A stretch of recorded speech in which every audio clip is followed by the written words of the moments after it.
thousands of tons of hazardous chemicals. Headed to the Washington Palouse. I don't think it's ever been clearly explained to anyone exactly what's happening. Why it all leads back to the 2010 Winter Olympics.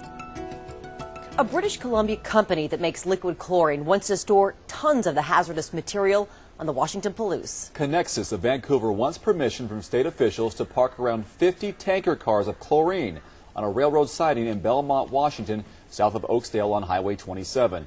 In a story you'll only see on KXLY4, Jeff Humphrey shows us why the move could also improve security for the 2010 Winter Olympics. These are the remote tracks that a company called Connexus would like to use as a temporary storage yard for its rail cars.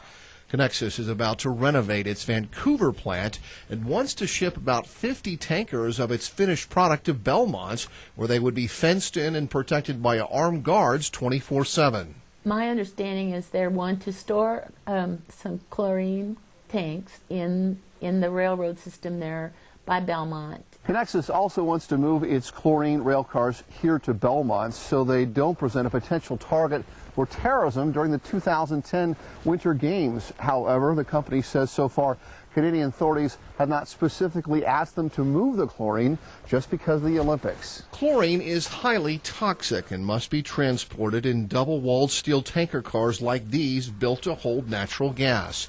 The chlorine destined for Belmont would not be transferred to other containers while here in Whitman County.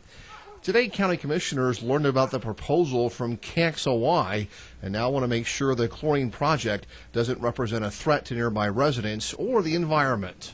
We want to know what kind of security they're going to have in place exactly.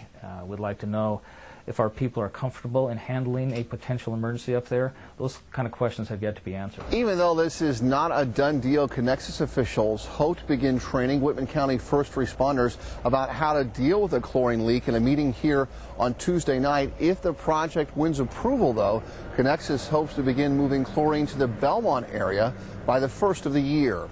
Reporting in Whitman County, Jeff Humphrey, KXLY4.